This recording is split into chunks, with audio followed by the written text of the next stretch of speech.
الله نحمده ونستعينه ونستغفره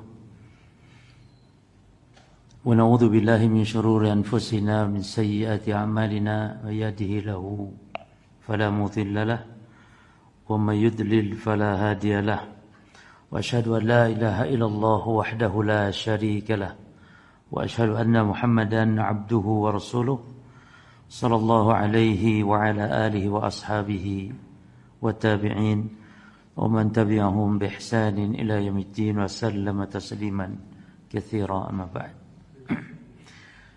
إخواني وأخواتي رحمني ورحمكم الله، نواصل بقراءة كتاب القواعد العقدية في بيان مذهب أهل السنة والجماعة، وتوقفنا في قاعدة أهل السنة والجماعة يبنون باب النقد الأشخاص والطوائف على قاعدة الإخلاص والعدل والإنصاف والستر وعدم التشهير إلا لمصلحة راجحة. Ahli sunnah yabnuna, membangun, baba naqdil ashkhas, dalam pembahasan mengkritik seseorang, wat tawaif atau kelompok, mengkritik kelompok, dibangun di atas ala qaidatul ikhlas, dibangun di atas dasar kaidah ikhlas, wal adli dan adil, wal insaf dan bijak, was satri dan menutup aib, wa adamit tashhir dan tidak menyebarkannya, illa kecuali limaslahatin rajihatin, kecuali kalau ada kemaslahatan yang rajih, kemaslahatan yang dominan.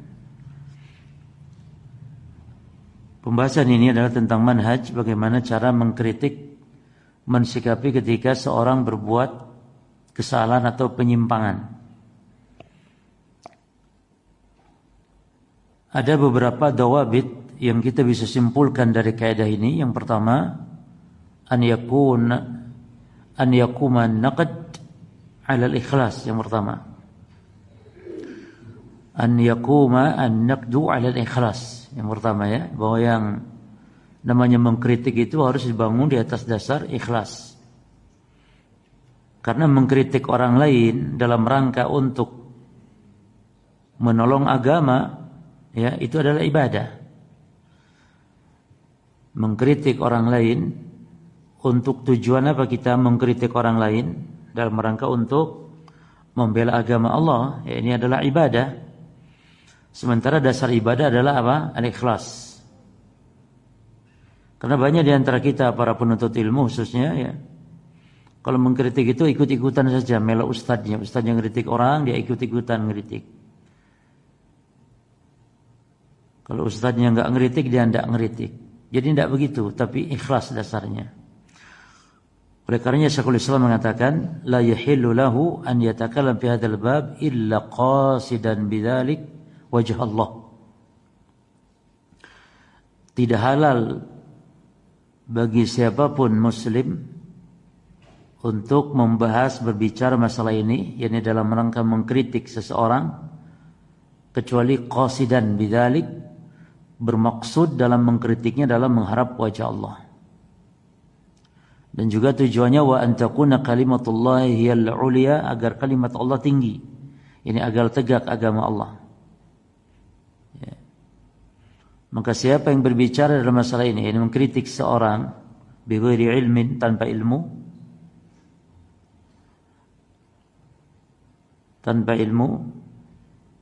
au bima ya'lamu khilafahu kana athiman, itu termasuk dosa. Ya.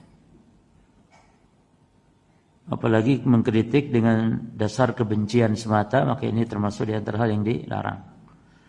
Terus yang kedua kaidahnya, sesuai dengan kaidah tadi, adalah an yakuma naqdu 'ala al-'adl wal insaf. Mengkritik itu haruslah di atas keadilan dan Yani bijak itu objektif, yani itu mana insaf ya, objektivitas. Allah memerintahkan untuk kita berbuat adil dalam segala hal, termasuk dalam masalah mengkritik. Innallaha ya'muru bil adli wal ihsani wa ita'idil qurba wa yanha 'anil fahsya'i wal munkari wal baghi ya'idukum la'allakum tadhakkarun. Ini surah An-Nahl ayat 90. Innallaha ya'muru bil adli wal ihsan. Sungguhnya Allah memerintahkan untuk bersikap adil, wal ihsan, dan baik, berbuat ihsan, ya. Nah, di antara bentuk insaf dalam mengkritik adalah, nanti akan kita bahas di kaidah setelah ini, itu tentang manhaj al-muwazanah, ya, tentang manhaj al-muwazanah. Di antara bentuk bijak dalam mengkritik, Masya Allah, jazakallah khair. Di antara bentuk bijak dalam mengkritik apa jemaah? Adalah memaafkan kesalahan yang sedikit di atas kebaikan-kebaikan yang banyak. Ini namanya al-muwazanah. Di antara insaf apa? Yuktafar qalilu khata'il mar'i fi katsiri shawabihi. Artinya memaafkan, memaklumi kesalahan yang sedikit apabila dia memiliki kebaikan yang banyak. Ya. Maka al-muwazanah, ini bukanlah dia manhaj al-ikhwaniyin secara mutlak, bukan. Ya, kelompok ikhwanul muslimin, ya, yang mereka menerapkan muwazanah secara mutlak. Apa itu muwazanah para ikhwan? Yani ketika mengkritik, memperhatikan kebaikan-kebaikannya. Maka kita katakan yang benar prinsip muwazanah ini dengan istilah manhaj al-muwazanah. Mungkin dulu di awal-awal dakwah salaf, ya, itu para masyayikh kita, para ulama kita gencar untuk berhati-hati dengan dai-dai yang manhaj al-muwazanah. Tapi ternyata sebenarnya diperinci masalah ini. Jadi muwazanah bukanlah manhaj ikhwani secara mutlak, manhaj hizbi secara mutlak, bukan. Tapi dia adalah manhaj salafi, manhaj sunnah, ahli sunnah. Namun penerapannya diperinci. Ahli sunnah menerapkan manhaj muwazanah diperinci. Antum catat perinciannya. Tafsil manhaj al-muwazanah. Yang pertama, man kana muntalaqatuhu sunniyatun salafiyatun. Man kana muntalaqatuhu sunniyatun salafiyatun, yaitu barang siapa yang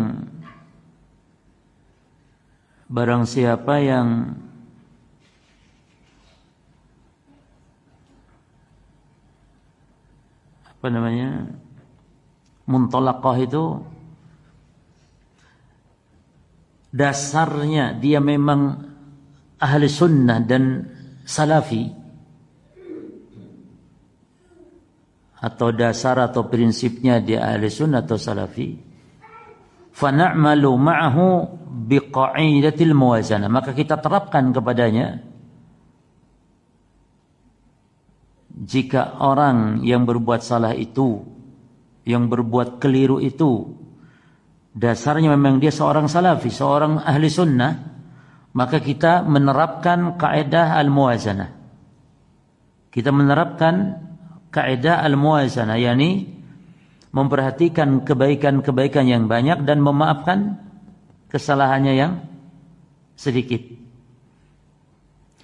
Tapi sebaliknya, man kana muntalaqatuhu bid'iyyatun dhalatun, tapi kalau memang dasarnya memang dia sudah bid'ah, ahli bid'ah, dan memang sesat, dasarnya memang ahli bid'ah, maka la na'mal ma'hu biqa'idatil muwazanah, maka tidak boleh menerapkan kaidah al-muwazanah.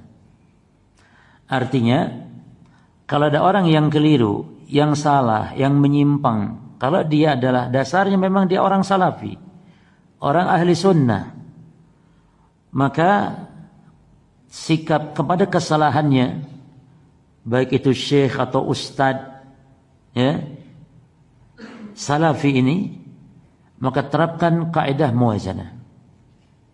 Yani kita melihat kebaikan-kebaikan yang banyak dan kita memaafkan apa? Kesalahannya yang sedikit.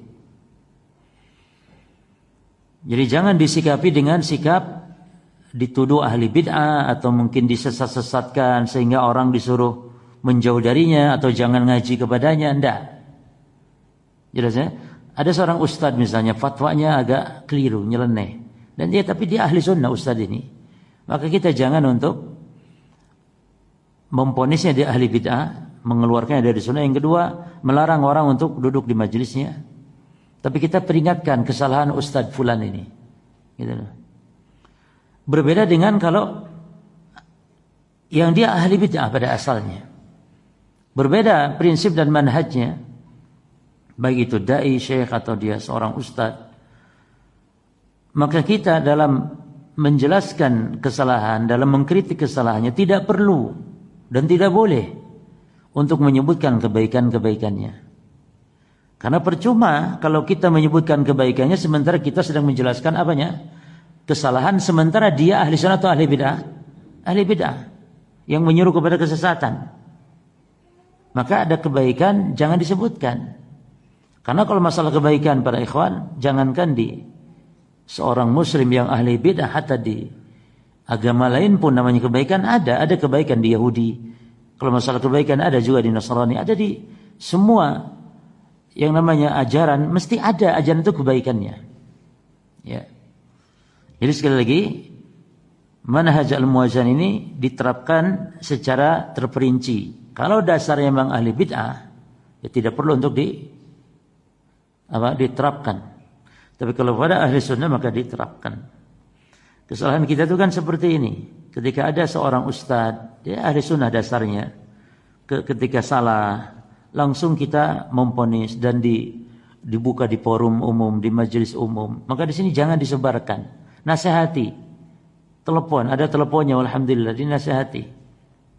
Jangan langsung dikritik, apalagi langsung ngelarang orang duduk di majelisnya.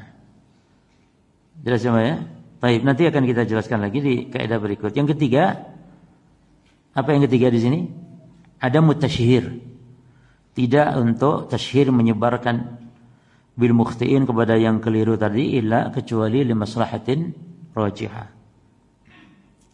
Artinya tidak harus menyebut nama gitu loh. Ya. Kalaupun harus kita menyebutkan kesalahannya, ada seorang ustadz ya. Apalagi kalau kita sebut ya guru kita juga, teman-teman kita juga gitu ya. Enggak harus disebutkan nama fulannya. Ini yang ketiga. Yang keempat, nah, di antara bentuk adil dan insaf bijak adalah yuktafar qalilu khata'il mar'i fi katsiri sawabihi.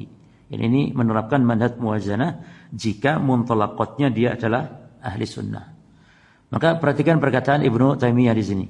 Wa idza ijtama'a fi rajul al-wahid khairun wa syarrun wa fujurun wa ta'atun wa ma'siyatun wa sunnatun wa bid'atun. Apabila pada seseorang terkumpul ada dua sifat. Sifat baiknya ada, sifat buruk ada. Taat ada, maksiatnya juga ada, sunnah ada, tapi juga bid'ahnya ada. Maka istahaqqa minal muwalati was-sawabi biqadri ma fihi minal khair. Lihat adilnya Ibnu Taimiyah di sini. Maka kita berinteraksi, kita bermuamalah dengannya, ya sesuaikan dengan kadarnya yang ada pada dia. Kalau kebaikannya banyak, ya kita maafkan yang sedikit tadi. Ya. Jadi kita loyal kepadanya kalau memang kebaikannya banyak, kesalahannya sedikit. Ya, maka kita untuk menyesuaikan. Nah, ini yang dimaksud kaidah yang berikutnya minal insafi an yuktafara. Di antara bentuk bijak dalam mengkritik adalah an yuktafara, untuk memaafkan qalilu khata', sedikitnya kesalahan al-mar'i seseorang fi katsiri sawabihi, pada kebanyakan kebaikannya. Ya. Namun dengan syarat apa tadi? Dengan syarat apa tadi jemaah? Apabila muntalaqatnya adalah sunni. Ya.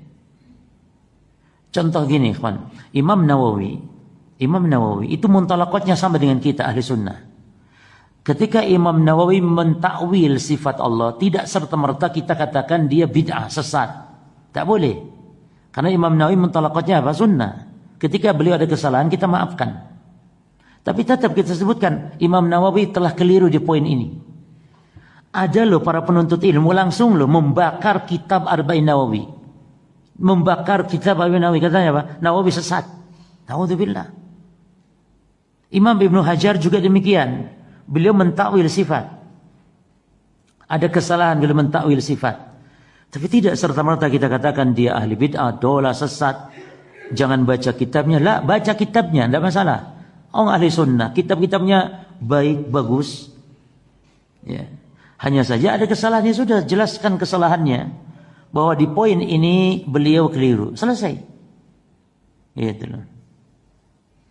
Termasuk Imam An-Nawawi juga, beliau mengatakan boleh ngalap berkah kepada ulama melalui jasadnya, bidzatihi. Nah, ini keliru. Jadi apakah ada ulama yang ngalap membolehkan ngalap berkah kepada ulama, ya? Dikiaskan sebagaimana ngalap berkah kepada jasadnya Nabi? Ada di antara Imam Nawawi. Tapi ini keliru. Namun tidak serta-merta kita menyesatkan Imam Nawawi karena muntolakotnya. An-Nawawi adalah ahli sunnah. Beda dengan Jahmiyah, Jaham bin Safwan, Amr bin Ubaid, Wasil bin Atha. Jelas mereka memang ahli bid'ah. Jangan nyebut kebaikannya. Tapi cukup jelaskan penyimpangannya, kesesatannya. Di kita sekarang kalau ada dai, ustadz yang nyeru mengajak-ngajak untuk menyembah kuburan atau untuk berbuat kesyirikan, ngajak-ngajak kepada kebid'ahan, ya jelas berarti mentolakotnya di situ. Maka ketika mengkritik tidak usah menyebut kebaikan-kebaikannya. Ya.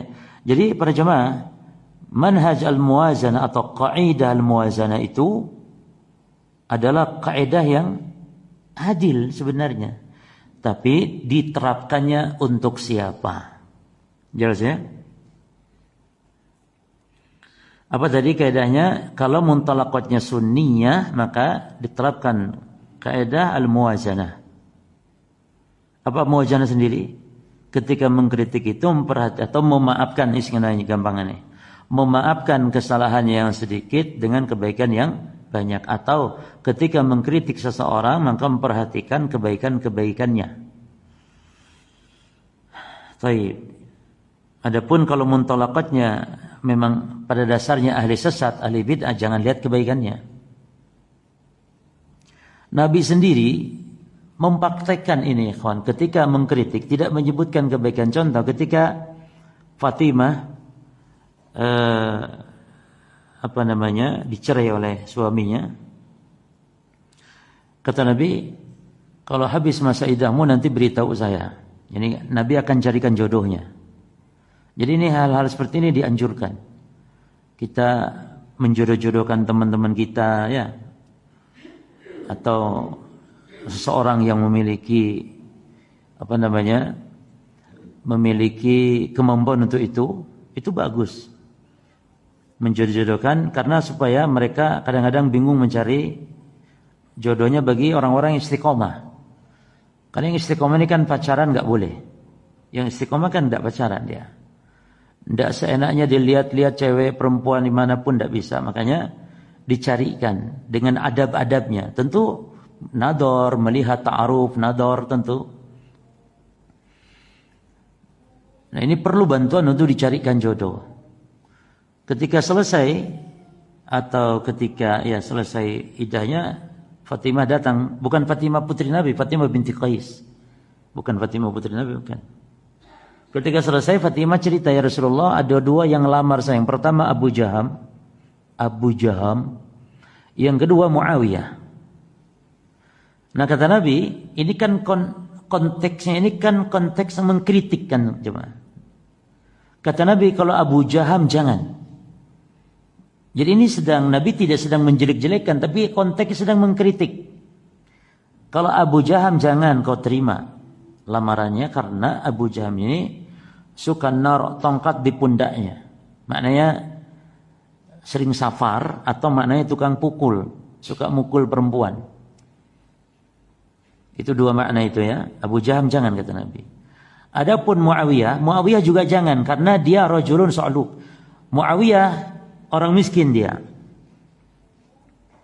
Jadi boleh menolak lamaran dengan alasan karena miskin itu boleh. Ya. Buktinya Nabi SAW, kalau Muawiyah jangan, dia rajulun, yakni orang miskin. Lalu kata Nabi, engkau menikah dengan Usama bin Zaid. Menikahlah engkau nanti dengan Usama. Dijodohkan oleh Nabi Usama. Akhirnya nurutlah, manutlah Fatimah binti Qais ini, akhirnya nikah dengan Usama bin Zaid, dan Allah memberikan keberkahan. Nah, jadi ini kan istilahnya Nabi sebagai comblangnya. Jadi boleh, dianjurkan. Maka kalau dibuka biro-biro jodoh yang sesuai syar'i ya, itu bagus sekali. Gitu. Baik. Ini konsepnya apa tadi? Mengkritik. Nabi tidak menyebutkan kebaikan Muawiyah. Iya kan? Karena konsepnya sedang dalam rangka untuk mengkritik gitu. Ya percuma Nabi menyebutkan kamu jangan sama Muawiyah ya, karena Muawiyah miskin. Tapi Muawiyah itu kan penulis wahyu, sahabat yang mulia gini. Ya bingung akhirnya, Fatimah bingung akhirnya. Terus dia ya Rasulullah, kawin apa orang aku iki? Gitu. Makanya Nabi, Muawiyah gini kritikannya, Abu Jaham gini kritikannya, tapi Usama insyaallah mantap gitu istilahnya. Menikahlah dengan Usama. Jadi muwazanah itu tidak ditolak secara mutlak, tidak diterima juga secara mutlak. Tidak. Kapan diterima manhaj muwazanah? Apabila kepada yang berbuat keliru itu ahli sunnah. Kapan ditolak muwazanah? Apabila yang berbuat keliru adalah memang orang yang pada dasarnya sesat. Baik. Contoh tadi apa ya kawan? Contohnya kritik kepada Imam Nawawi, kepada Imam Ibnu Hajar, itu kritikan harus menerapkan manhaj al-muwazanah. Maafkan kesalahan Imam Nawawi tersebut. Tapi tidak boleh memaafkan kepada Amr bin Ubaid, kepada Jaham bin Safwan, kepada yakni biang-biang kesesatan, gitu ya. Tidak boleh untuk memaafkan. Baik. Berikutnya para ikhwan.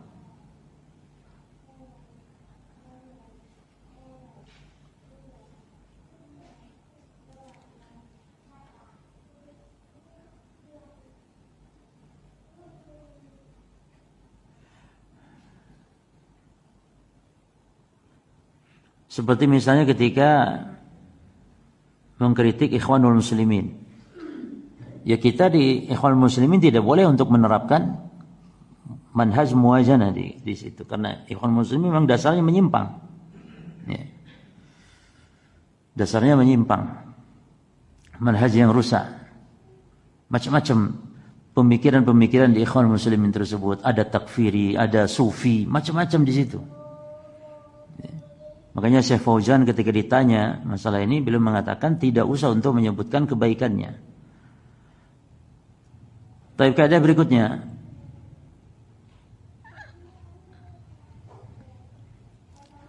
ihtiramul ulama aslun min usul ahli sunnah. Ihtiramul ulama, menghormati ulama itu adalah prinsip di antara prinsip ahli sunnah wal jamaah. Fala yazuju intiqasuhum, maka tidak boleh untuk intiqasuhum, untuk merendahkan mereka. Ya. Kita ini kan penuntut ilmu banyak, ketika ulama berselisih, padahal mereka ahli sunnah, ulama dua-duanya. Lalu ketika kita ikut pendapat ulama yang satu, kita mencela ulama yang satunya, yang tidak sependapat dengan kita. Sampai enggak lagi ngomong syekh lagi, tapi si fulan. Sering kita dengar Syekh Ali Hasan Al-Halabi rahimahullah, sebagian para penuntut ilmu mengatakan si Ali Hasan, naudzubillah min dzalik. Si Ali Hasan katanya sudah enggak lagi ngomong syekh, enggak lagi ihtiram. Padahal enggak setuju dalam satu poin, dua poin. Ihtiram ya kawan kepada ulama, antum diberkahi ilmu. Makanya kenapa enggak berkah ilmu? Kita enggak menghormati, memuliakan ulama. Seperti tadi kasus Imam Nawawi. Sampai dibakar kitabnya gara-gara jahil dalam masalah penerapan manhaj atau kaidah al-muwazanah tadi. Walal wuqu'u fihim bis-salbi wat tajrih. Ya, dan jangan terjatuh pada mereka dengan celaan dan tajrih, kritikan bila ilmin tanpa ilmu. Mengkritik ulama itu ikhwan, hati-hati. Tanpa ilmu, tanpa burhan, tanpa dalil. Tapi sekarang man humul ulama? Siapa yang maksud ulama? Ulama itu humul arifun bi syar'illah. Mereka adalah orang-orang yang mengetahui syariat-syariat Allah. Al-mutafaqihuna fi dinihi, yang faqih terhadap ilmu agama. Al-amiluna bi ilmihim, yang mengamalkan ilmu-ilmu mereka. Ala hudan wa basira, di atas petunjuk, di atas dalil. Jadi kalau ada orang yang mengamalkan ilmu namun di atas dasar kejahilan, kebid'ahan, itu bukan ulama. Bukan ulama ya kawan, itu tuh ya ahli bid'ah. Kalau ada orang menyeru, mengajak, ya bukan ulama. Ya tidak boleh diikuti, tidak boleh dimintai fatwanya gitu deh kawan. Di kita ini masalahnya gampang sekali untuk mensematkan label ulama. Label ulama, label mufti gitu. Asal pakai jubah, asal pakai sorban, dililit sorban, asal pakai tongkat, sudah ulama.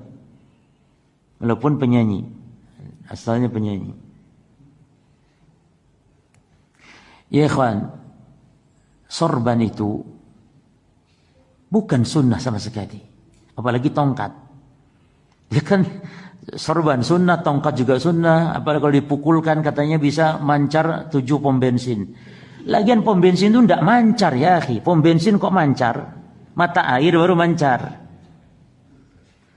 Prinsipnya setiap perbuatan Nabi yang dilakukan karena mengikuti kaum, setiap perbuatan Nabi yang beliau lakukan mengikuti kaumnya beliau, artinya yang melakukan itu bukan Nabi saja gitu loh, tapi juga Abu Jahal pun mengikutinya. Yani Nabi dan Abu Jahal itu sama-sama memakai. Taib.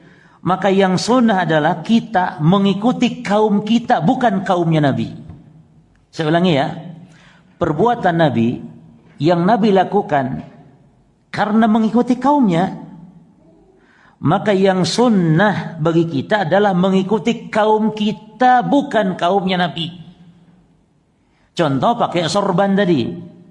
Nabi memakai sorban karena mengikuti kaumnya. Karena Abu Lahab pun pakai sorban, Abu Jahal pakai sorban semuanya.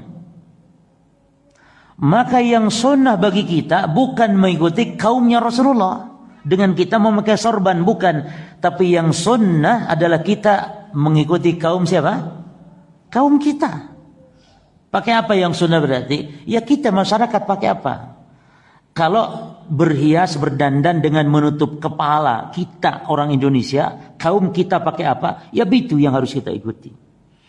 Kalau orang Mesir, orang Sudan, orang mana lagi?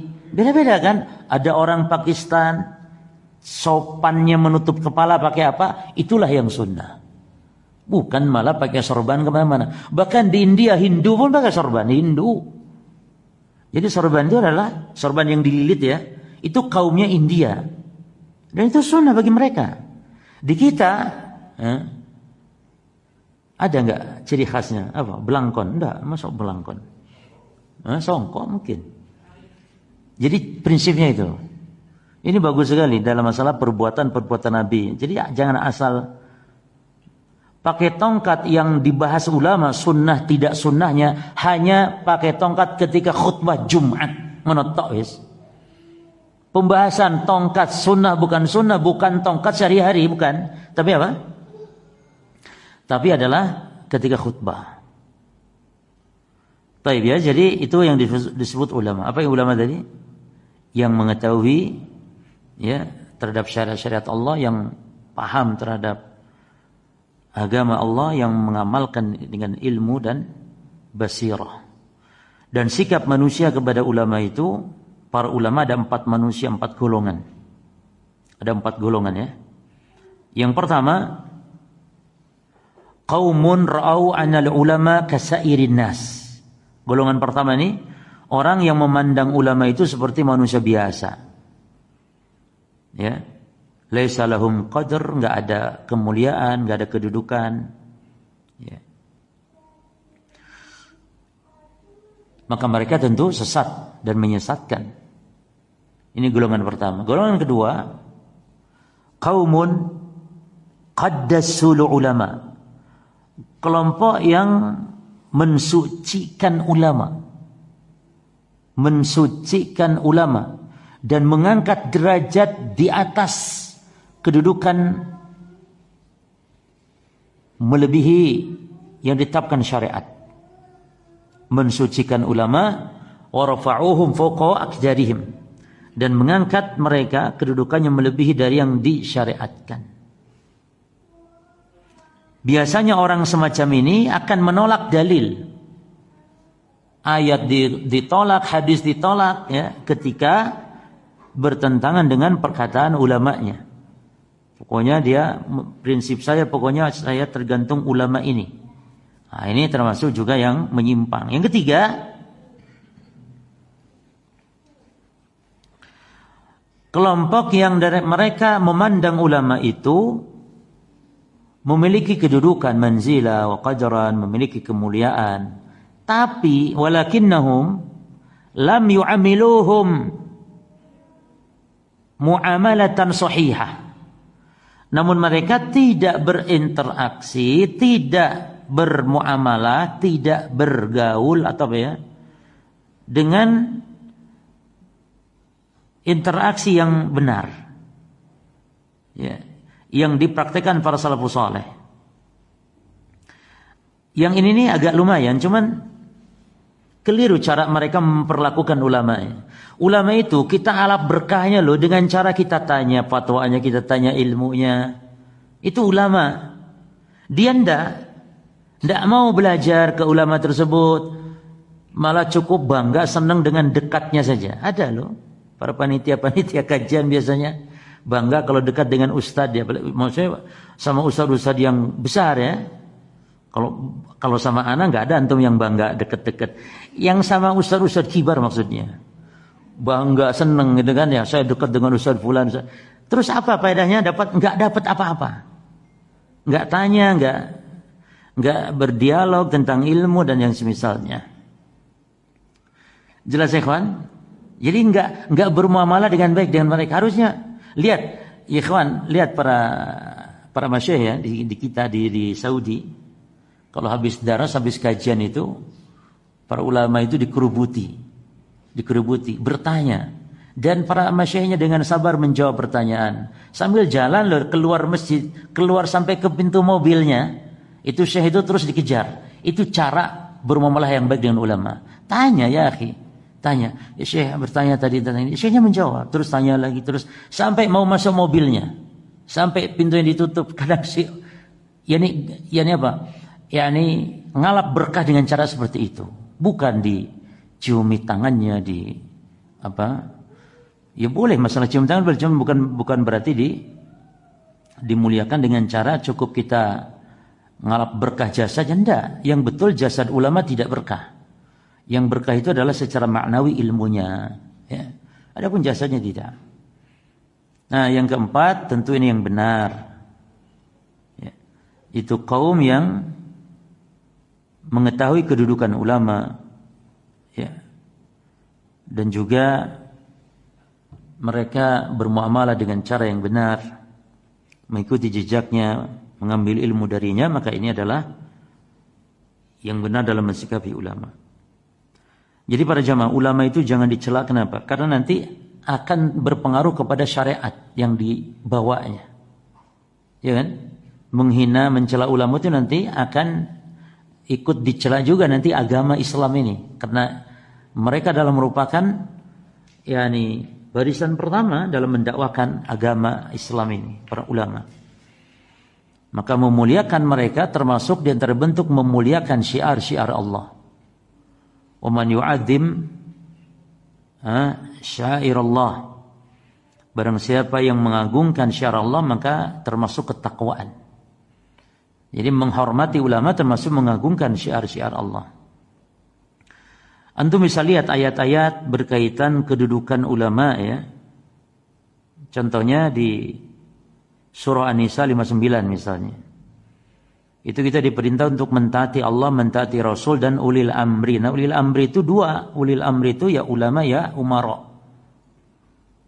Jadi kita diperintah untuk mentaati pemimpin kita dan menghormati pemimpin, jemaah. Jadi kalau ada presiden, gubernur atau siapapun yang bawah-bawahnya, itu kita harus hormat. Itu bagian dari prinsip Ahlussunnah wal Jamaah. Sebagaimana kita menghormati ulama juga. Jadi ulama, pemimpin itu sama kedudukan kalau kita hormatnya sama. Ya. Jangan dicela. Pemimpin dicela nanti imbasnya adalah kerusakan di tengah-tengah masyarakat. Pemberontakan ya, dan yang semisalnya. Nabi ketika menyampaikan prinsip bagaimana kalau ada pemimpin yang zalim, yang mendahulukan kepentingan pribadi di atas kepentingan rakyat. Ya. Kata Nabi kalau melihat pemimpin yang dibencinya, man ra'a min amrihi syai'an yakrahu falyasbir alaih. Kalau kalian melihat pemimpin yang kalian benci karena kebijakannya, ya, karena kedoliman-kedolimannya, maka kata Nabi sabar. Karena pemimpin itu ketika jelek adalah musibah bagi rakyat. Mensikapi musibah harus bagaimana, kawan? Sabar. Jangan keluh kesah, jangan memberontak, jangan demo. Ya, jangan demo.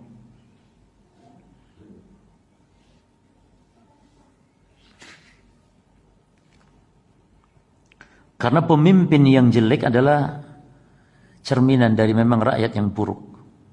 Makanya dakwah kita, dakwah salafiyah ini mengajak untuk memperbaiki manusia, umat. Kita tidak sibuk dengan memperbaiki atau menggonta-ganti pemimpin.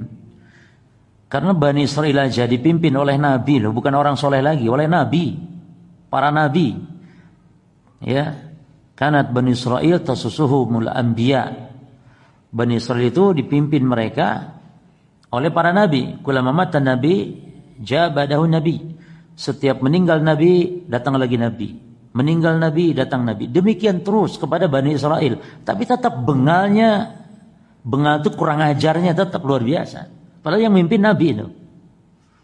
Makanya nggak ada jaminan pemimpin baik itu rakyat menjadi baik dan semacamnya. Enggak. Tapi kalau rakyat baik, nanti akan muncul pemimpin yang baik dari rakyat. Karena demikian sunatullahnya. Wa kadzalika nuwali ba'dha dhalimina ba'dhan bima kanu yaksibun. Demikianlah kata Allah, kami kuasakan pemimpin yang zalim kepada rakyat yang juga zalim. Pemimpin kita ini para ikhwan, kenapa koruptor, marajalela, kenapa suka nyogok, suap dan semisalnya? Lah rakyatnya juga tukang suap. Bukankah kalau mau pemilu itu kan rakyat milih pemimpin yang penting sapa sing ngasih serangan. Ya, pokok itu yang dipilih. Harusnya rakyat itu sadar kalau pemimpin sudah gitu caranya, berarti yang dia pikirkan bagaimana cara mengembalikan modal dalam satu periode. Apalagi satu periode cuma 5 tahun tuh, cuma sedikit 5 tahun untuk balik modal itu. Karena modalnya MM-an kadang ratusan juta. Jadi lurah aja sekarang, jadi lurah oleh 100 juta itu anunya itu. Harus punya modal 100 juta. Jadi lurah itu, RT apa RT ya? Kapan hari itu ada RT mungkin. Jadi RT aja harus 100 juta, gimana tuh? Baik, jadi kembali yang harus kita hormati, kita muliakan dua, ulul amri, yakni penguasa dan juga para ulama. Karena ulul amri dua makna di sini. Contoh yang lain lagi, Allah mengatakan dalam surah Fatir ayat 28, innama yakhshallaha min ibadihil ulama. Sesungguhnya yang takut kepada Allah hanyalah para ulama. Yang enggak ulama enggak akan takut kepada Allah. Itu maknanya innama yakhshallaha. Sesungguhnya yang takut kepada Allah hanya ulama. Berarti menunjukkan keutamaan para ulama. Lalu di surah Zumar ayat 9. Hal yastawi ladina ya'lamun waladina la ya'lamun? Apakah sama orang yang berilmu dengan yang tidak berilmu? Jawabannya tentu tidak. Ini pertanyaan inkari namanya. Pertanyaan yang tidak butuh jawaban. Karena jawabannya pasti. Yang menarik lagi ya ikhwan, di surah Ali Imran, ya, di surah Ali Imran Ayat berapa itu yang syahidallahu annahu la ilaha illa huwa wal malaikatu wa ulul ilmi qa'iman bil qista. Itu Ali Imran surat ayat berapa itu? Allah bersaksi dan para malaikat serta ulama. 3. Pertama Allah, yang kedua para malaikat, yang ketiga para ulama bersaksi atas kalimat tauhid la ilaha illallah. Nah, yang Allah jadikan saksi para malaikat, lalu di bagian manusianya para ulama. Ayat ini cukup sebagai dalil sebenarnya. Cukup sebagai dalil ketika ulama digandengkan bersama dengan, disandingkan ya, bersama dengan Allah, bersama dengan para malaikat untuk jadi saksi atas kalimat tauhid, kalimat agung la ilaha illallah. Baik, secara singkat terakhir ya, kaidah-kaidah dalam berinteraksi dengan ulama. 1. Muwalatul ulama muhabbatuhum. Cinta, loyal, cinta kepada ulama.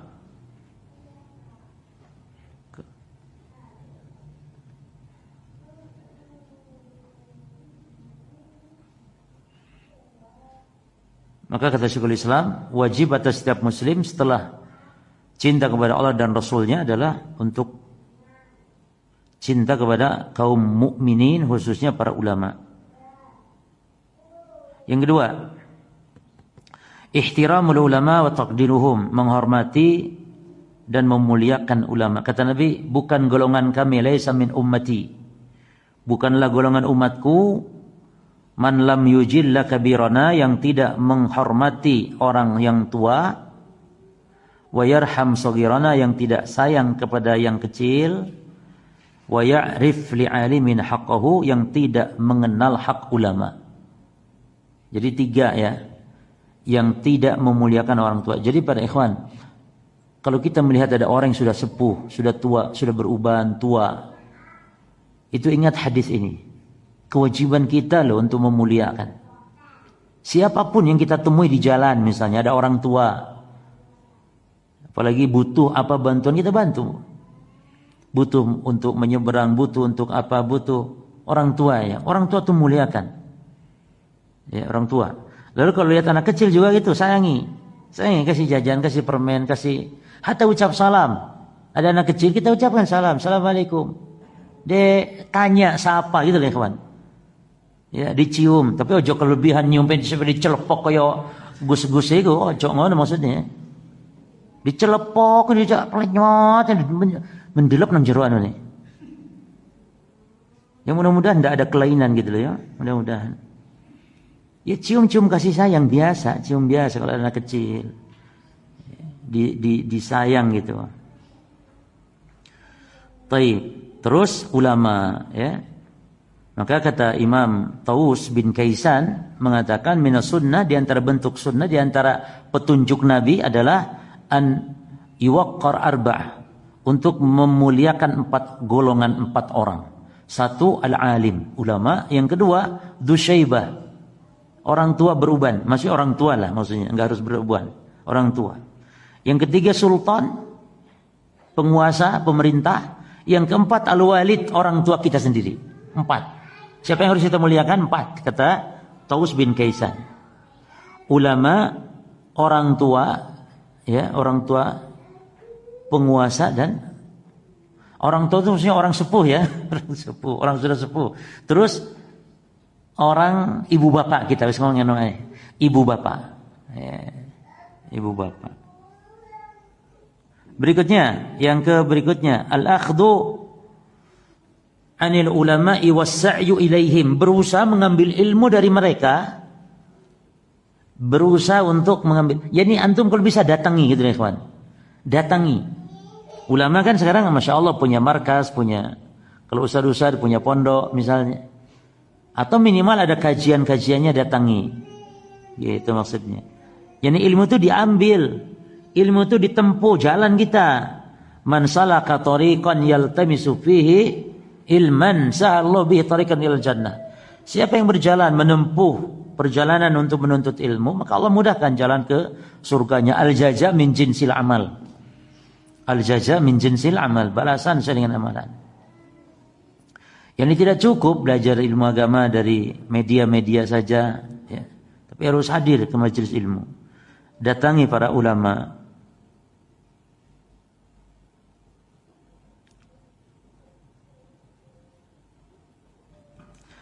Abdurrahman bin Mahdi, salah seorang ulama salaf, mengatakan, "Kana rajul min ahli ilm." Seseorang dari kalangan para ahli ilmu itu, idza laqiya man huwa fawqahu fil ilm, apabila menemui ada yang lebih alim darinya, maka fahuwa yaumu ghanimatihi, maka seolah-olah kayak menemukan harta karun atau apa namanya, seperti menemukan ghanimah. Itu sa'alahu wa ta'lama minhu, kesempatan dia bertanya, dia untuk belajar darinya. Ini kalau yang lebih, ya. Lalu wa idza laqiya man huwa dunahu, kalau mendapati ada ulama namun ilmu di bawahnya, mungkin penuntut ilmu atau mungkin muridnya sendiri misalnya, maka 'allamahu, maka dia akan mengajarinya. Jadi ulama kita begitu dulu, ketemu yang lebih tinggi dia belajar, ketemu yang lebih rendah mungkin ketemu muridnya dia mengajarinya. Wa tawadhu'a lahu, namun tetap dia tawadhu, rendah hati dia kepada yang lebih rendah tadi, tidak menganggap saya yang paling tinggi, tidak. Kalau yang selevel sekarang gimana? Idzallaqiya man huwa misluhu bil ilm, kalau ketemu dengan ulama, dengan alim tapi selevel ilmunya, maka dzakarahu wa darasahu, dia memurajaah, saling mengingatkan, memurajaah ilmu, mengulang ilmu. Jadi prinsipnya kalau ketemu ulama itu pokoknya senang, gembira gitu. Ketemu sama penuntut ilmu, saling tanya, saling mudzakarah ilmu. Ya. Tadi gimana ya? Apa bahasan yang ini saya kurang paham gimana? Bermudzakarah. Ya. Nah, sahabat Abu Darda mengatakan, min fikhir rajul mamsyahu wa madkhaluhu wa makhrajuhu ma'ahilil ilm. Di antara kefakihan seseorang itu, dia selalu berjalan, bergandeng kemanapun dengan ulama. Madkhaluhu, makhrajuhu, yani keluar masuk, yani akrab, itulah. Dan memang Syekh Sulaiman Ruhaili mengajarkan kita bahwa kita ini muslim. Ya, Syekh Abdul Razak, Syekh Abdul Razak hafizallah. Kita sebagai muslim memang diperintah oleh Allah untuk, dan Rasulnya diperintah untuk pilih-pilih teman. Tak boleh muslim berteman dengan sembarang, tak boleh. Penuntut ilmu apalagi. Beda loh kasus berdakwah atau yang semisal, nasihat dan semisal, tapi menjadikan teman akrab tak boleh, karena Nabi mengatakan al-maru ma'a au ala dini khalili falyanzur ahadukum man khalil. Seseorang itu tergantung agama temannya, yakni teman akrabnya. Tak boleh, jangan sok-sokan ingin dianggap yakni bergaul supel, enggak. Kita ini ramah sopan hatta kepada kafir sekalipun kita sopan kepada kafir, menyapa dan semisalnya. Cuman teman akrab maksudnya, jangan dengan sembarang orang, harus pilih-pilih teman. Ya, tentu seorang penuntut ilmu pilih dengan para penuntut ilmu. Terus berikutnya, ri'ayatu maratibil ulama, memperhatikan tingkatan-tingkatan ulama. Ya. Ulama itu kan tidak sama. Ya, antum harus bisa menempatkan posisi. Penuntut ilmu juga enggak sama. Kita belajar itu kan ada level-levelnya. Ulama juga begitu. Ada yang kelas mufti, ya, ada ulama kibar dan semisalnya, itu harus tahu itu. Tidak sama. Ya. Hatta para ustadz-ustadz itu, kita akui, jangan antum samakan semua ustadz-ustadz dai-dai salaf ini. Ustadz-ustadz kita semuanya tidak sama. Ada yang mendalam ilmunya, ada yang, maka antum kalau nanya akidah misalnya, siapa yang paling alim di bidang ini, perdalam. Ya. Dalam masalah fikih misalnya, dalam masalah muamalah mungkin, urusan-urusan riba, kepada siapa bertanya, gitu loh. Jadi ada tingkatannya, dan ada mungkin ulama yang tahu semua level dalam ilmu, maka digelari Syekhul Islam. Syekhul Islam. Ini tahu semua disiplin ilmu, tafsir tahu, fikih tahu, hadis tahu, akidah apalagi gitu ya. Jadi antum juga bertanya itu kepada seorang alim, kepada ustadz misalnya, ya harus bisa menyesuaikan. Jangan sampai perkara besar ditanya kepada ustadz kecil. Ustadz kecil, perkaranya besar, masalah keumatan, masalah, jangan.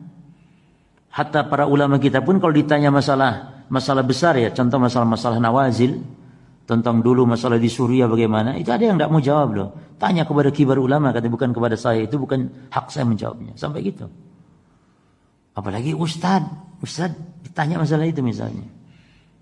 Nah itu harus bisa untuk memperhatikan maratib, tingkatan-tingkatan ulama. Contoh di sini saya bawakan.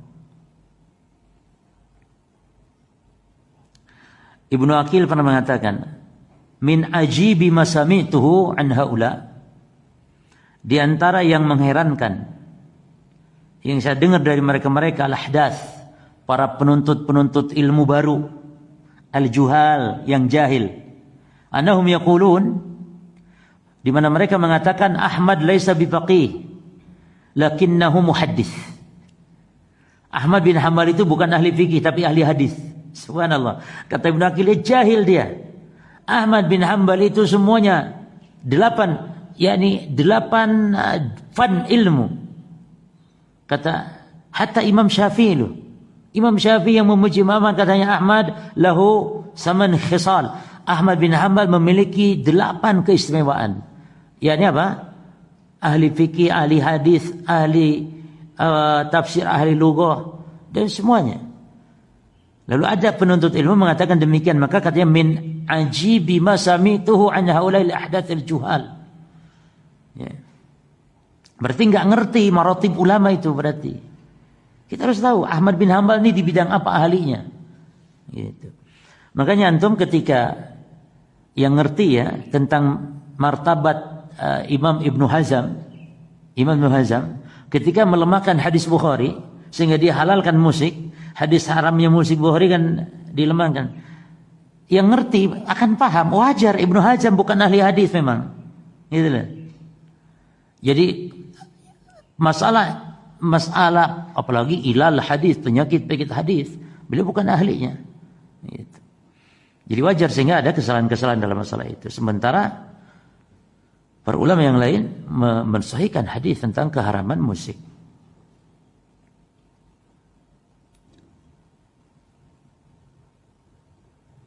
Imam Syafi'i apa katanya kepada Imam Ahmad? Antum a'lamu bil haditsi minni. Wahai Ahmad, engkau lebih alim daripada aku. Kata Imam Syafi'i. Ahmad bin Hanbal ini muridnya Syafi'i. Engkau lebih alim daripada aku tentang hadis.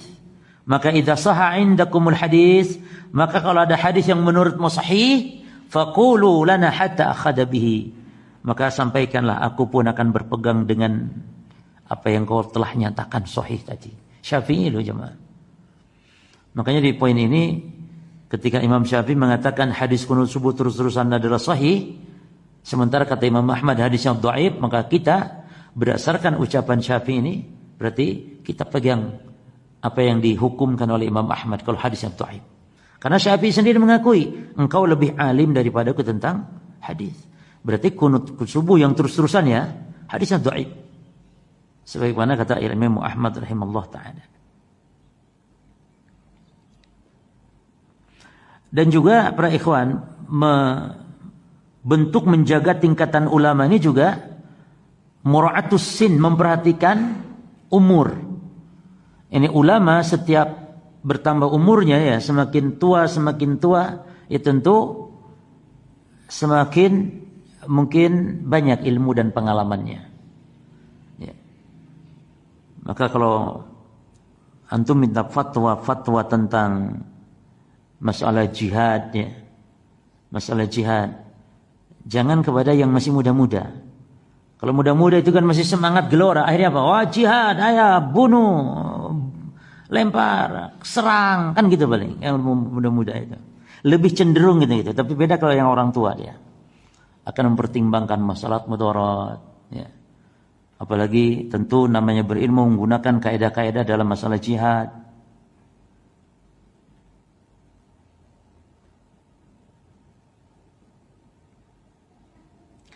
Demikian pula yang harus kita bentuk perhatikan adalah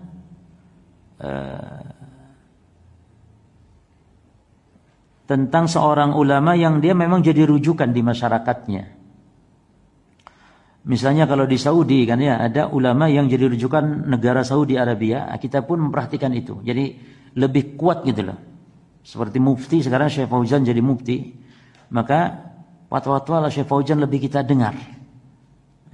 Karena dia diakui oleh sebuah, bukan kampung lagi tapi negara Saudi Arabia. Bahkan Lajnah Daimah itu diakui oleh dunia.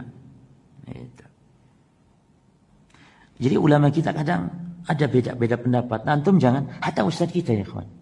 Mohon maaf, kemarin itu ada guru kita, teman kita, yang membolehkan akhwat naik Gojek yang sopirnya laki-laki. Dengan alasan bahwa itu bukan termasuk khalwah, karena khalwah itu ketika tertutup tempatnya. Tapi kalau terbuka seperti naik motor, bahkan naik mobil pun Grab, asal dibuka kacanya itu bukan termasuk khalwah. Baik.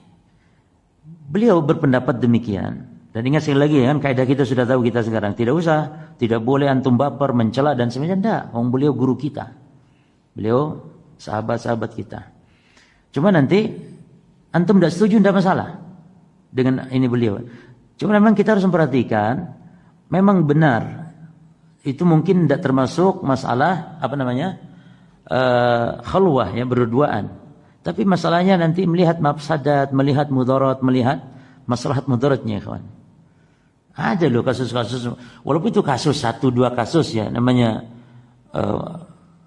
ada penumpang perempuan yang yang kena diganggu oleh penumpang Gojek dan atau sebaliknya. Ini menunjukkan harus melihat dalam fatwa itu maslahat mudaratnya. Jelas ya, tapi itu masalah sekali lagi tadi ketika ada kesalahan atau mungkin antum tidak setuju, tidak masalah. Tidak harus untuk mencela.